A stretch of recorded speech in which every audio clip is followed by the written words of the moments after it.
Yeah, so hopefully we're going to unpack a little bit about this man today. Like I said, it's one of those things that, you think about nativities at school and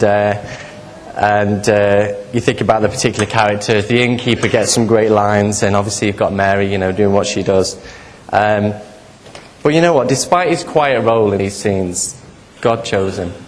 God chose Joseph, and why is that? It got me thinking, God could have chose anyone. He could have chose anyone at that time. Not just living. God would have the power to bring back some of the greats of the faith. He could have got Elijah, healer, miracle maker, hero of the prophets. Good choice. David, warrior, king, man after God's own heart. Good choice. Moses, faithful, bold, deliverer of God's people. But he didn't want any of them. For years I worked at Blockbuster Video. It's kind of gone now. We've all moved to Netflix and all these other sort of things. But I worked there for quite a few years with Gary. I don't know if Gary's here today. I don't think he is, no. But we worked there for years, and you could have 10 free rents a week. So obviously, got through a lot of movies. Actions, world cinema, Japanese movies, you name it, I've seen it. All the tearjerkers, got through all of those as well. Anyone heard of a film, Tears of Endearment? Yeah? No? Well, that was a really sad film. And another really sad film that I came across was one called Who Will Love My Children? And it's based on a true story of a lady called Lucille Frey. And basically, she's a dying mother of 10 children. And it's her last wish, basically, to find loving families for all of her children. And it was really interesting how God reminded me that of this week, because it just reminded me of God looking for somebody, stretching the whole planet, looking for the right person to basically be an adopted father, to take on an adopted son and love him as his own. So God chose Joseph, and hopefully this morning we might understand why and see what we can learn from Joseph's life for our own. So why did God choose Joseph? We know that he was a carpenter, not necessarily of wood. It could have been stone. Maybe worked in an area called Sepphoris, which was like the capital of Galilee, which is about an hour from Nazareth. But to be honest, we don't get a lot, and I was really surprised, because I've talked to Lucas about this, and there's a couple of verses in Matthew, there's a couple of verses in Luke. We don't have a great deal about him. After the age of 12, when Jesus goes to the temple, he pretty much, well, he does, he drops off the scene. Whether he's a lot older than Mary, maybe he died younger, or maybe he caught an illness, we really don't know. But, we don't know a lot about his comings and goings, but what we can learn is about his character. And it's interesting when you read the lineage of Joseph. If you go to Matthew's Gospel, you don't have to turn to it. But we see that Joseph has a genealogy with Abraham. And it's here that I find something really interesting, as we link back to Abraham. Listen, in Genesis, what it says about Abraham, it's Genesis 17, I think, 17, 18 and 19 verses. And the Lord said, "Shall I hide from Abraham what I'm doing? Since Abraham shall surely become a great and mighty nation, and all the nations of the earth shall be blessed in him. For I have known him, in order that he may command his children and his household after him." And this is the bit that I love, that they keep the way of righteousness and justice, that the Lord may bring to Abraham what he has spoken to him. And we know that Joseph was described as a just and righteous man. I think God was saying, you know what, I know the kind of man Abraham was. If I asked him to do something, he'd do it. I have confidence that he will do it. And I believe that was the same for Joseph, that if he was asked to do something, he would do it. And God knew what kind of a man Joseph was. For me this morning, I think a message was, this is the type of man that I would like to be. Not necessarily a man of words, but a man of action. Like Abraham, was a man who would do the will of God, not just say the will of God, but do the will of God as an action. And also, there's a symmetry with Noah. If you read the story of Noah, Noah doesn't speak, doesn't say anything, just obeys, he just listens to the Lord. He doesn't say one word, but he just listens to God. And this is Joseph. He listens to God. And yeah, Joseph wasn't perfect. None of us are. He probably had problems as well. But we need to know that we have individual plans and purposes for our life, which are unique to us. Okay, we're not trying to be anybody else. Okay, Joseph was unique. We're not trying to be Joseph, but there's a lot that we can learn from his life. So first of all, Joseph was a loving man. We can see from the record that he's affectionate, he's caring. Sometimes as it's so few verses, we don't fully take into account what it's about. We can't fully understand him.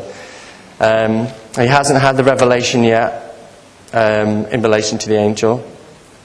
Not clear understanding. But imagine this. I put myself in his position. So imagine today, you're in love with this woman. Okay? Now he might be a young man, so all that comes with that, all the passions, etc. What's our response? I go back to my own heart. I start to think about, so I'm planning marriage with this woman. I love her dearly. I'm thinking about the business, thinking about family, all of those things coming into to account. Then suddenly you get this message. She's pregnant. What's our response? What would your response be? Betrayal? Maybe even hatred? And you know that in times like that, when we have those times in our life when things come up like that, I sometimes use this word about the devil massaging your shoulders, going, you know what, you're in your right mind to react. It's your duty to condemn that person because they have upset you.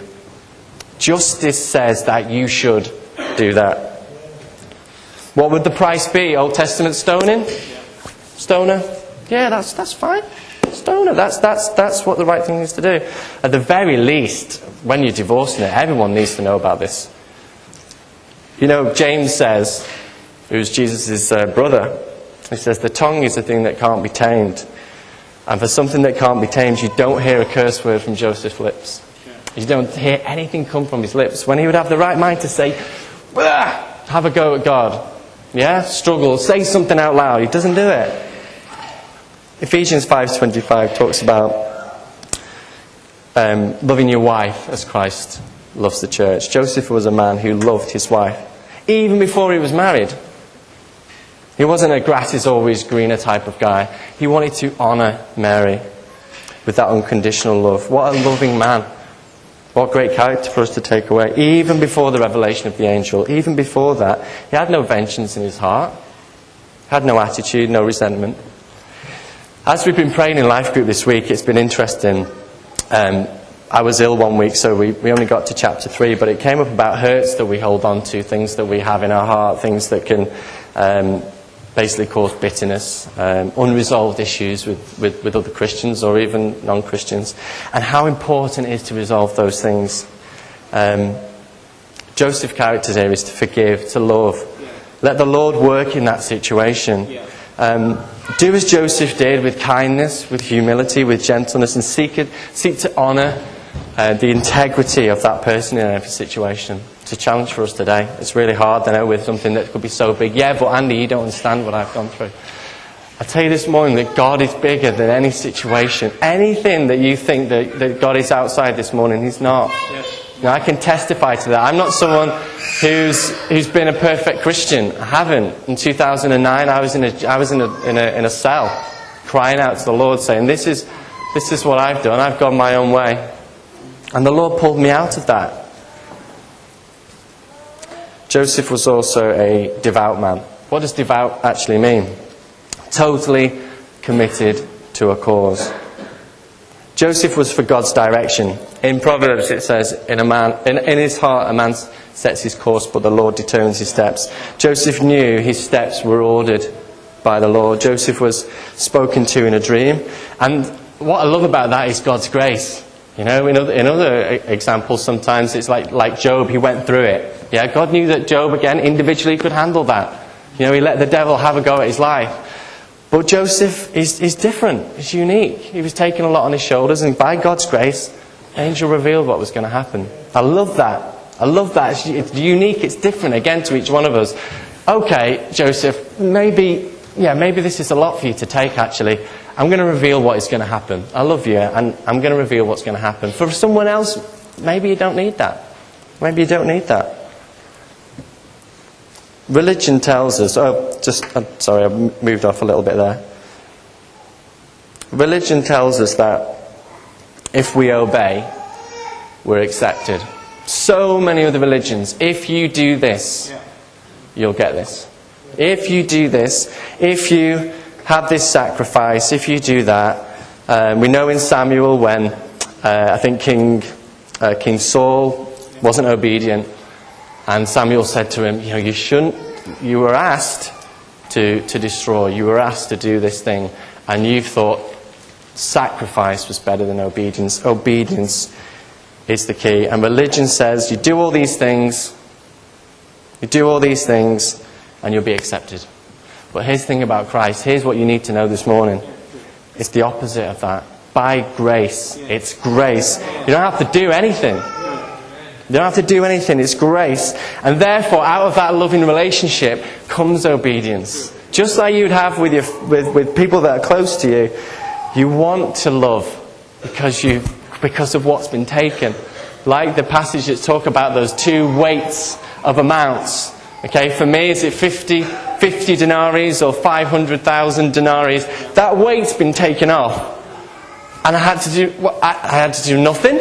You've just taken that away? What do you feel after that? You want to love, you want to obey. What can I do to express how much I love you? I want to pour it back. We've got to think about Joseph.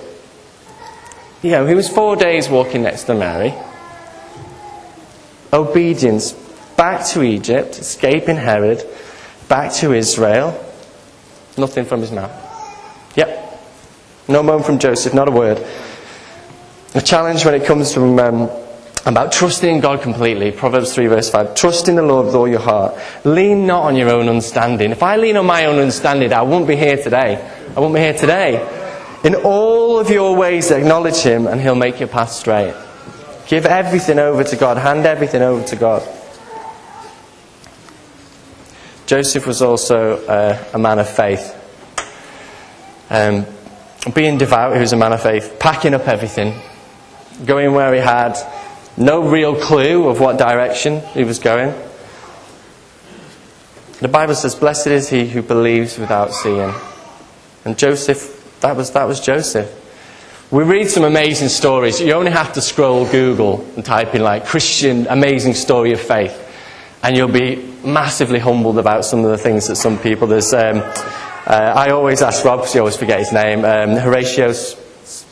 There you go. And it's the man who wrote It Is Well With My Soul. And I always come back to it when I think that story of faith. A man that's business was burned down in Chicago and he lost his 4 daughters at sea. And off the back of that he wrote It Is Well With My Soul. And that just absolutely wrecks me that a person in that position can just glorify God. I read something recently about a man who many years ago had a huge expanse of land and crops and grain, and a huge wind came and it just destroyed his entire harvest.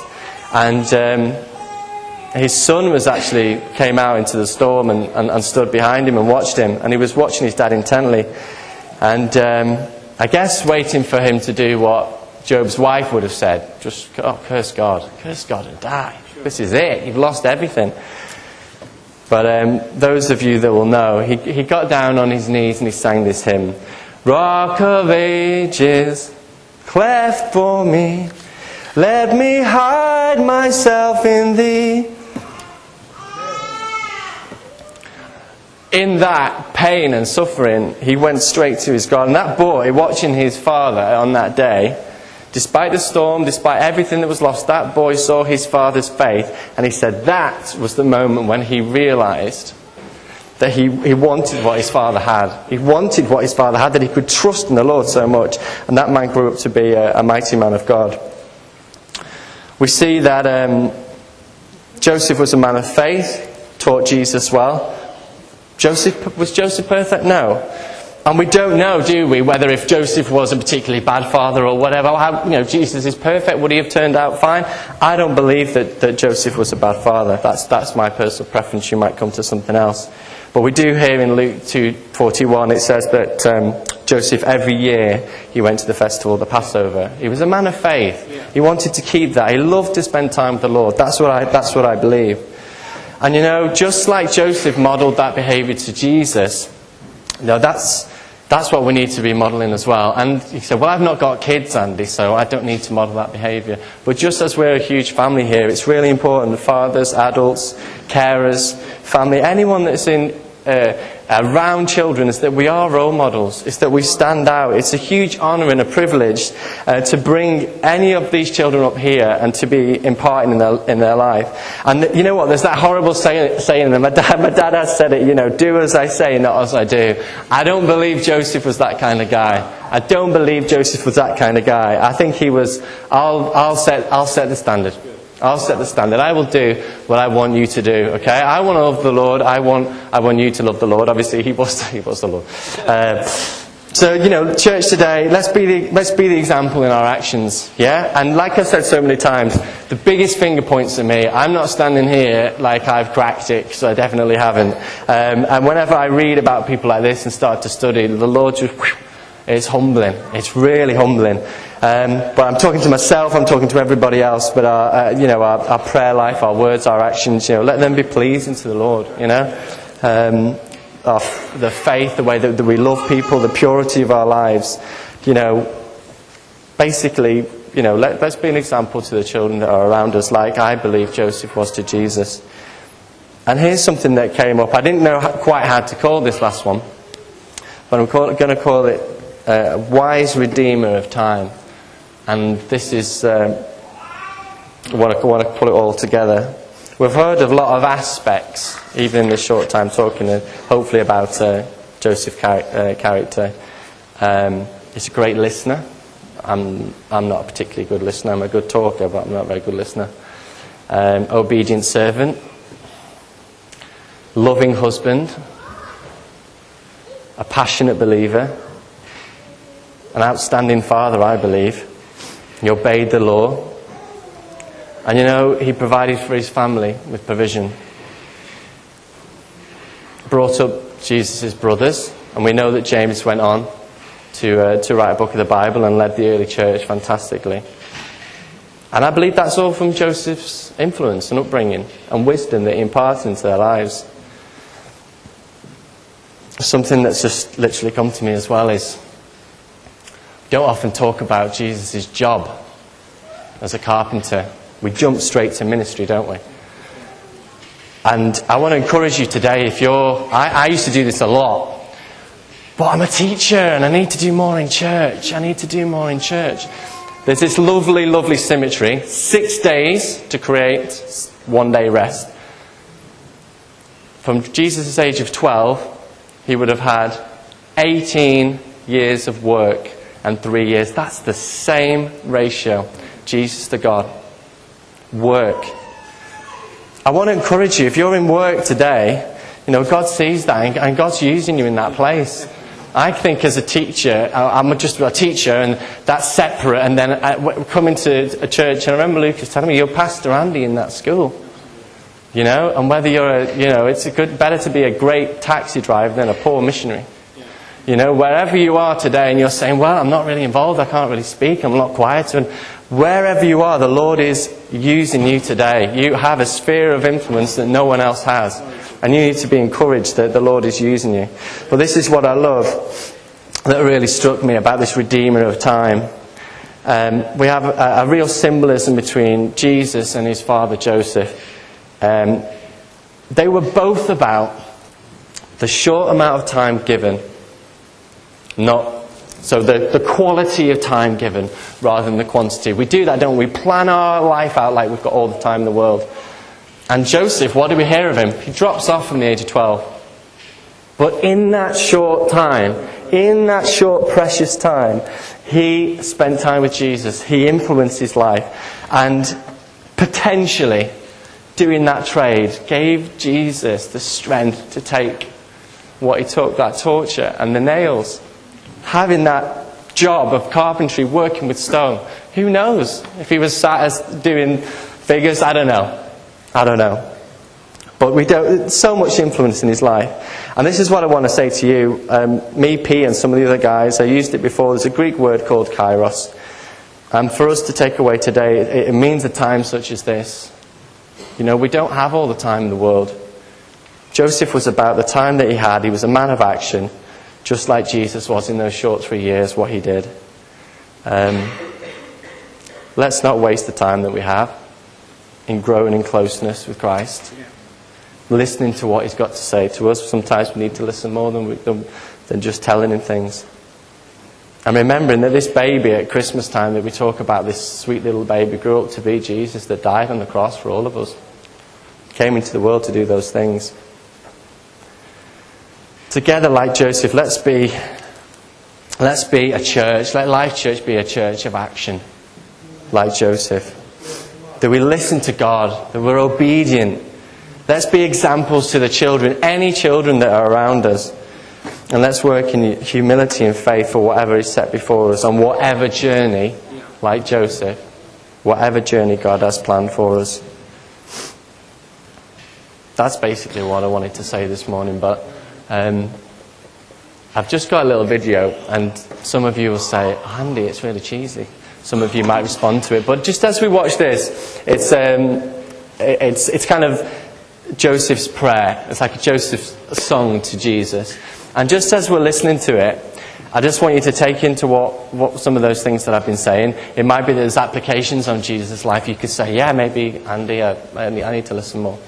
Maybe I need to be a bit more obedient. Maybe I need to be more a man of action. Or even, you know what, I don't know Jesus. I don't know Christ. Or I don't feel like he's going to take away what's going on because I'm just not worth it. I'm telling you today that Jesus loves you. He loves you so much that he was willing to die on that cross for you individually. Okay, not for somebody else, for you. A time such as this, it could be today. You don't want to take anything for granted. But just as we play this, just as we watch this and we see Joseph with Jesus and his life and that Jesus growing up, like Adam said, let something go on, a conversation. I'm not going to ask for hands. I'm not going to ask for you to come up to me and do anything, because it's about what goes on in here. But as we watch this, and people are, I guess, free to even go and get coffee, do whatever you want, but have a conversation with the Lord, talk to him, he's listening. I always say if there's a distance between you and the Lord, it's like who's moved, because he's there, he's ready. Okay, we might be pushing ourselves away and saying, I'm not worthy, but he's there. He's ready to put his arms around you and tell you that he loves you. All right, so just as we play this, just have that conversation going, and then just in your own time, I guess.